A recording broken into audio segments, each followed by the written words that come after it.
Hello there, welcome to VEDO Day 20. Ooh, we are moving along here. Today was just one of those days where I just didn't want to do a video. Most of the time I look forward to them, but today I was just tired. We went to the zoo this morning and the kids were in their Halloween outfits. If I get super motivated, I'll insert a clip of them after, but I'll have to be really motivated to do that. We'll see. So we were all just tired when we got back, and then I had to go to the grocery because Luther is still constipated, so have to get some pears and stuff like that. I just need to just do that. So I had to run that. So anyway, I am tired. And then, just got finished watching the Ohio State Purdue game, and it was awesome. What an exciting game. I usually don't watch football games at all because they're boring. I mean, we have them on, but I don't really watch. But that one was super exciting near the end. So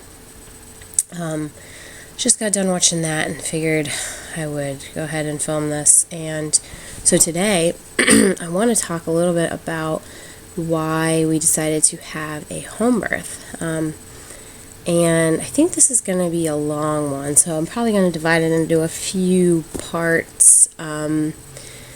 But I wanted to just start by talking about how much I love labor and delivery.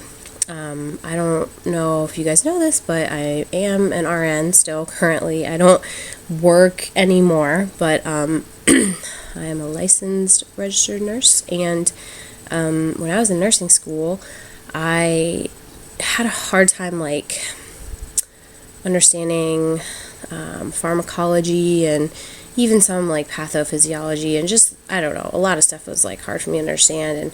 And but when it came to labor and delivery that quarter, I just got it. I just understood it, understood everything about it.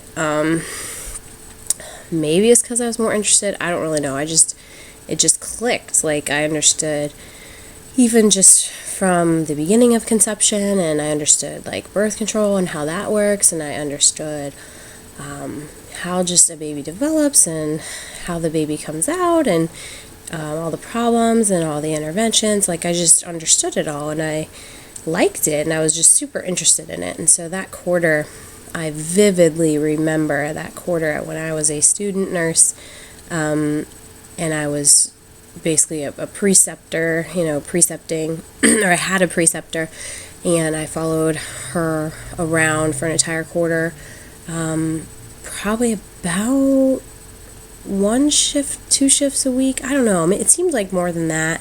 I'm not sure, but I saw a lot of babies born, and I just saw the typical routine, and I really, really enjoyed it.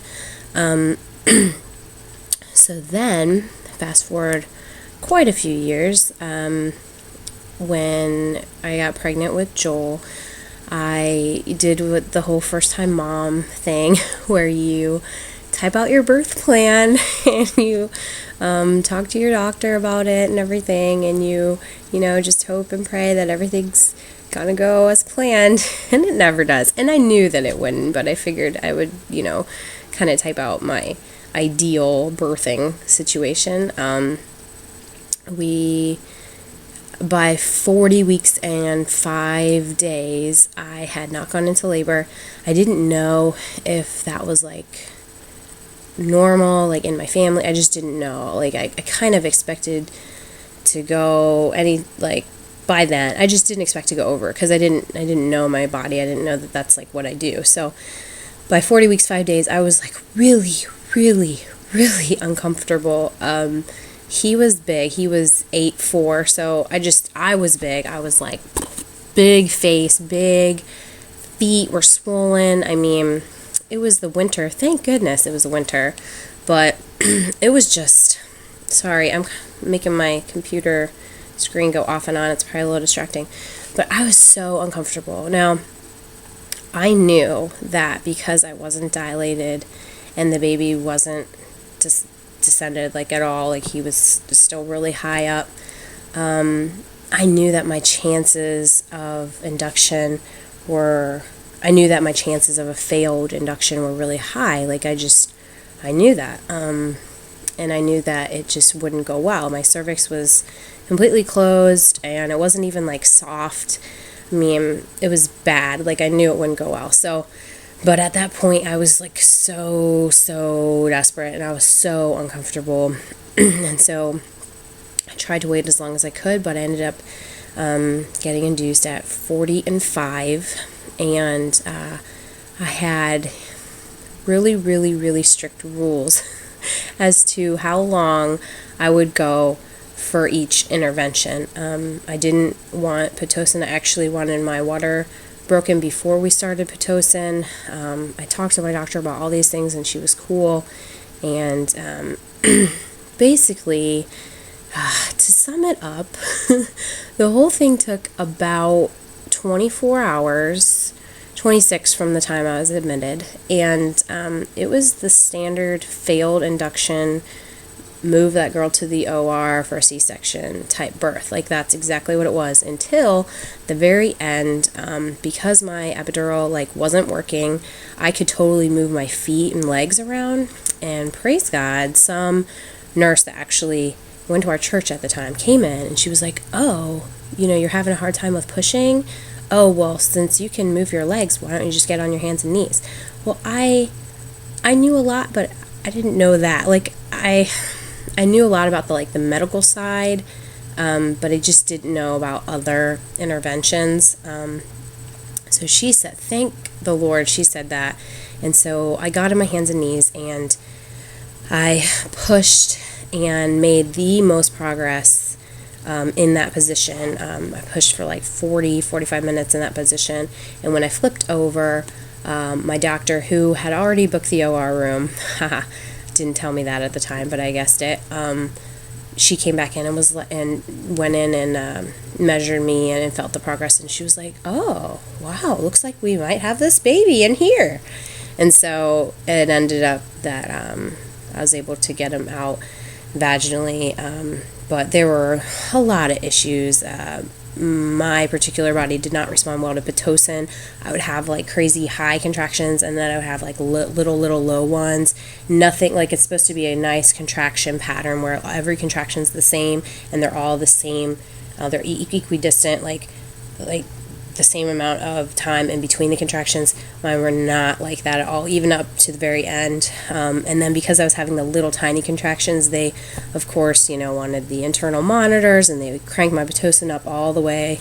And I knew that they were going to do all these things. I know that once you start down the road, of starting Pitocin and getting your water broken, that there's really no stopping it. It's just like dominoes. So you just have to pray that your baby, that the heart rate doesn't go down, because then you basically get an automatic C-section. And praise God, Joel's heart rate was not going down at all. So the whole time that they were rushing me, I just kept saying, can't we just give it more time?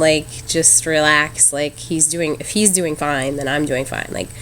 At one point I told the last nurse that I said, I'll do this all day. I need to have my first birth not be a C-section. It's not an option for me. That's what's going to happen, especially since he's doing fine. The baby's doing fine. So once I told her that, she was totally on board and really helped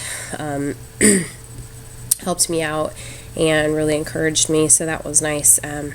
But that was kind of my first birth story, and I'll skip real quickly to my second with Judah. He was so much smaller, so near the end of my pregnancy I was actually feeling really good. I had an induction scheduled for 40 and 2 just because my doctor wanted to schedule it, but I canceled it, and I went into labor on my own at 40 and 3, which was so great.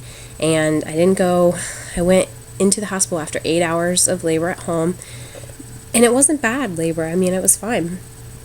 I went in, and I hadn't fully prepared, mentally.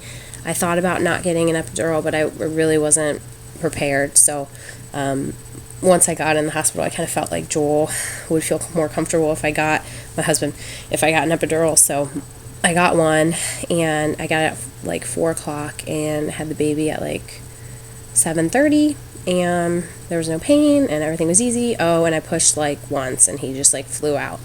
So it was like super duper easy. All in all, it was like 12 hours, which for most people is a long second labor, but for me it felt like nothing. I mean, it was so awesome, and I didn't have a full like comprehension of how awful the first birth was until the second birth. I mean, it was so easy that and most people wouldn't even consider 12 hours, like they wouldn't even consider that easy, but it was so easy that I just was really just amazed at how bad the first one was. So that was a blessing, although he was much, much smaller. He was 6'11", and Joel was 8'4", so I do attribute a lot of the ease to how small he was. I mean, he really just kind of flew right out. He was so small.